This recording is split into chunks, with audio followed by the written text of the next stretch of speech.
Siamo qui a Barcellona con Aureli Argemì, fondatore del Siemen e attuale presidente emerito del Siemen.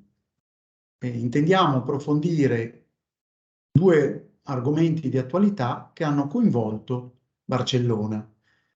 Partiamo subito dalla prima domanda relativa al danneggiamento del consolato italiano a Barcellona. Come Storia abbiamo organizzato molti convegni a Barcellona, con ovviamente al Siemen, con la collaborazione del Siemen, con la direzione di Aurelio Argemì, e qualche volta veniva anche il console, è venuto qualche volta una rappresentanza del console al Siemen nell'ambito delle nostre attività per le minoranze linguistiche nazionali. Ecco, invece è capitato che questo consolato ha avuto dei danneggiamenti per il problema degli anarchici, diciamo, nel senso che in Italia c'è un anarchico che è imprigionato perché ha messo delle bombe, però è imprigionato con il regime del 41 bis, che è un regime molto duro, e allora sta facendo lo sciopero della fame, rischia di morire. Allora c'è stata una rete di solidarietà anche di intellettuali italiani, tra i quali l'amico di storia Massimo Cacciari, che hanno firmato una petizione perché non ci sia più l'applicazione di questo carcere duro a un anarchico insurrezionalista che non è un mafioso, mentre la mafia è gerarchica, invece gli anarchici non hanno una rete, quindi è un aspetto che solo per rendere più dura la pena sembra avere un effetto punitivo. Questa è l'impressione da fuori. Però ecco, la cosa che è capitata è che a Barcellona, poi anche in Germania, la rete internazionale degli anarchici è intervenuta. Allora, prima di tutto io voglio chiedere ad Aurelio Argemì se c'entrano gli indipendentisti. Io so già la risposta, penso di no, ma vorrei, perché gli indipendentisti sono sempre non violenti, non fanno nemmeno un atto di spaccare le cose o dipingerle, ecco, possono fare qualche scherzo, come faceva la Crida con gli aeroplani di carta all'aeroporto, oppure fischiare quando c'è il re. Ma diamo subito la parola ad Aureli Argemì. Io vorrei ricordare che i rapporti fra la Catalogna e l'Italia sempre sono stati buoni, simpatici. Abbiamo tantissimi italiani che vengono a visitarci e anche residenti. A Barcellona si conta più o meno ufficialmente, ci sono 80.000 italiani che hanno le carte, diciamo, che si possono controllare, e poi ci sono gli altri, i turisti, quelli che non hanno presentato, ma sono di più. Ma sempre c'è stato un buon rapporto fra noi e gli italiani. Siamo mediterranei, abbiamo storie molto simili, eccetera. Cosa è successo qui 5 giorni fa? 5 giorni fa si è rotto dei vetri al consolato con scritte che chiedevano libertà e niente di più, cioè non sono stati bombe e ancora stanno cercando chi è il colpevole di tutto questo. Sono passati 5 giorni oggi e ancora non si sa esattamente chi ha messo, nessuno ha rivendicato. E subito si è detto l'etichetta gli anarchici. Ma gli anarchici, sì, è vero che noi abbiamo in Catalogna una tradizione dell'anarchismo, ma è molto flu dire che gli anarchici quando appaiono devono essere violenti. Gli anarchici sono anche violenti, ma normalmente no. Loro non sono per l'ordine stabilito in tutti i sensi e a tutti i livelli, no? E lottano per questo. Allora, qui c'è un punto di solidarietà e mi sembra che l'introduzione che hai fatto fa capire un po' che tipo di solidarietà. Non è la solidarietà perché c'è uno che ha messo le bombe e qui vediamo che le bombe anche siano la causa o siano l'effetto di una mancanza di buoni rapporti. No, qui quello che si vuol dire è che il tipo di prigione, il tipo di carcere che colpisce a quello anarchico italiano, qui non viene capita, è troppo diciamo, esagerata e non entra, e perciò si chiede di una riflessione non sanno come farlo, perché fare una dichiarazione così nessuno lo prende, si fa un colpo così, almeno diventa notizia. Ma curiosamente questa notizia è stata un giorno qui, non ci è dato più importanza, perché infatti non ha più importanza, no? E si dispiace perché questo è una macchia, e poi abbiamo visto come il governo italiano ha reagito, e mi sembra che ha reagito dando più importanza di quello che ha oggettivamente questo fatto. Bene, facciamo un'altra domanda al professor Aurelio Argemì e gli chiediamo una cosa che riguarda le relazioni internazionali. Il Siemen ha sempre fatto tantissime relazioni internazionali. Siamo venuti qui a Barcellona anche lo scorso dicembre per i festeggiamenti alla Generalitat, la celebrazione alla Generalitat della presentazione della Carta dei diritti linguistici alle Nazioni Unite, 25 anni direi, l'abbiamo messo anche sul canale video di YouTube, e quindi le relazioni internazionali per Aurelio Argemì sono il pane quotidiano, sempre stati. Ed ecco che ci spiega, perché quello è ancora più difficile da spiegare, io non ho una risposta lì, se ci spieghi perché a Barcellona non volevano che venisse firmato il trattato da Sanchez e Macron, il trattato bilaterale tra Francia e Spagna. Prima di tutto, oggettivamente, una cosa abbastanza logica, qui si è arrivato a un accordo fra la Francia, il governo francese e il governo spagnolo, di fare un canale di idrogeno che nasce a Barcellona e passa l'Europa attraverso Marsiglia. Allora era l'inaugurazione di questo canale. Questo, diciamo, la notizia che era un po' il motivo di questo incontro a Barcellona, perché è molto importante per l'energia, eccetera, dei due paesi. Perché si fa Barcellona? Si fa Barcellona per questo, ma anche perché Sanchez voleva dimostrare internazionalmente che il processo per l'indipendenza è già cancellato, e da altra epoca c'è la grande normalità in Catalogna, e allora viene qua come a casa propria e lasciamo a parte una discussione che secondo lui è già passata alla storia. E quello che è stato il motivo della reazione di molta gente, si è fatta la manifestazione dicendo il processo ancora c'è, non si è risolto nulla e noi stiamo lottando anche per poter esercitare il diritto all'autodeterminazione. Questo è come il primo giorno. Allora che pubblicamente si sappia e anche i mezzi di comunicazione francesi sappiano questo. Poi Macron ha detto mi piace Barcellona perché le grandi relazioni industriali, economiche della Francia con la Spagna passano per la Catalogna. E la capitale Catalogna, Barcellona, mi piace che questo si faccia a Barcellona. Questo è, diciamo, un po' l'idea generica per parte di Macron. Ma l'analisi del trattato. Il trattato non parla di questo canale, ma anche, come ho detto, parla di buoni rapporti tra la Spagna e Francia. E la cosa che ti rende un po' difficile di capire come mai si ripetono le stesse cose di sempre, no? La Spagna è un paese che ha la lingua spagnola e la Francia è un paese che ha la lingua francese.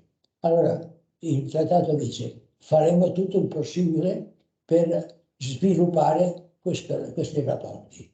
La Spagna ha come entità o come istituzione di cultura internazionale quello che si chiama il Centro Cervantes per imparare la lingua spagnola in diverse capitali, a Parigi per esempio esiste, e la Francia ha istituti francese per insegnare il francese. Questo va bene, ma questi sono i rapporti fra gli Stati. Ma non hanno approfittato l'occasione per dire: noi abbiamo una frontiera comune.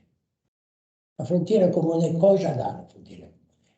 Ha dei rapporti di una parte all'altra, che non è Perpignano, ma anche il Paese Basco.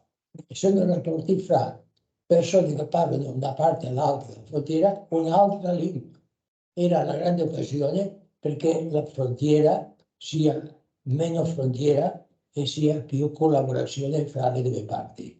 E in più c'è un cambiamento anche obiettivo. Il Consiglio d'Europa nel 1992 ha fatto una carta europea per le lingue meno diffuse, però per le lingue minoritarie o regionali, nel quale dice chiarissimamente di sviluppare i rapporti delle lingue che si parlano da una parte all'altra la stessa lingua. E noi abbiamo questo, abbiamo il basco da una parte, abbiamo l'occitano, perché la Valle d'Aran, che è dentro della Catalogna, si parla occitano, e l'Occitania che non è riconosciuta in Francia ma che esiste, e poi dall'altra parte c'è il catalano, che si parla a Perpignano e nella zona del Roussillon. Questa era una grande occasione. Quindi dobbiamo promuovere qualcosa che abbiamo firmato in più, non è una cosa così, e poi non è rivoluzionario, è essere aggiornati e parlare un altro linguaggio. Allora, questo trattato di Barcellona è completamente, diciamo, con un linguaggio, non c'è niente di nuovo, parole molto belle, frasi molto ben fatte, le cose che si sanno già, i rapporti questi commerciali, i rapporti culturali esistono, i rapporti turistici, ma le cose essenziali erano proprio nella capitale catalana ricordare che la frontiera non esiste più, ma che la frontiera deve essere approfittata per creare i veri rapporti fra le persone e i popoli. E per me la parte negativa di questo trattato. Tutto l'altro sono cose già sapute, i rapporti internazionali lo fanno i ministeri degli affari esteri, no? No, non bisogna fare un trattato speciale. Allora è un trattato per me inutile, un trattato vuoto, benché sia pieno di molte buone volontà, di buoni rapporti, ma non aggiunge niente che sia veramente per il futuro. Curiosamente questo si è fatto il 19 di gennaio. Io ho guardato un po' la storia dei trattati fra la Francia e la Spagna.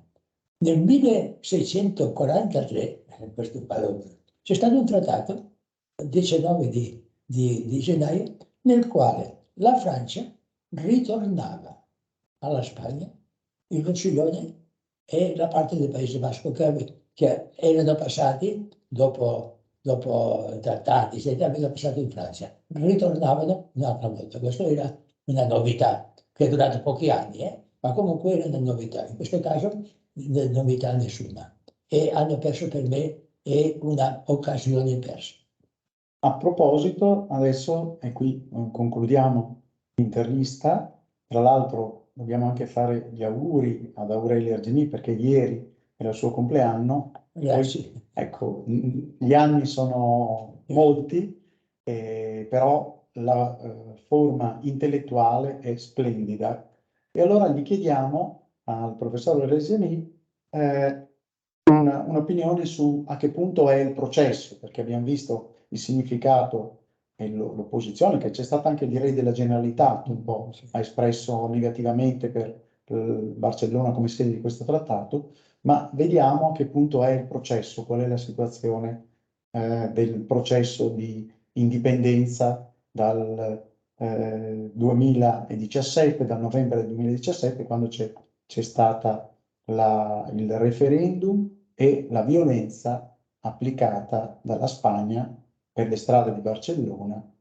A un certo punto la Merkel ha telefonato era Rajoy, mi pare, a Rajoy e ha detto che non era possibile far vedere in Europa una situazione di questo tipo, cioè la violenza applicata a donne che andavano a votare in fila diligentemente e così.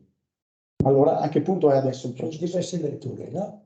Io direi che il processo a livello della base, cioè a livello della società civile, non è cambiata, cioè esiste la stessa volontà di avanzare verso l'autodeterminazione, verso l'indipendenza. Abbiamo già votato e vogliamo che questo si verifichi nei passi avanti verso l'indipendenza. Questo credo che è alla base.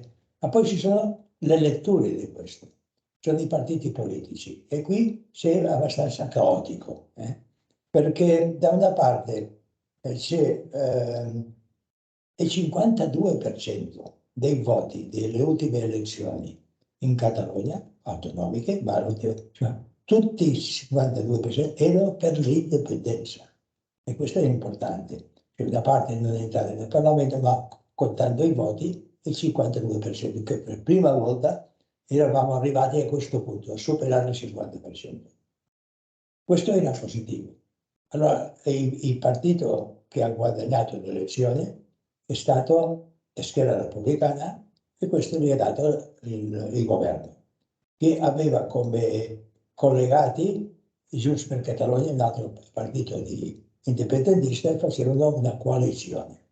Ma con il tempo la coalizione si è disfatta, ci sono state lotte interne, perché c'è stata una lettura diversa, in modo grosso, dei rapporti con la Spagna.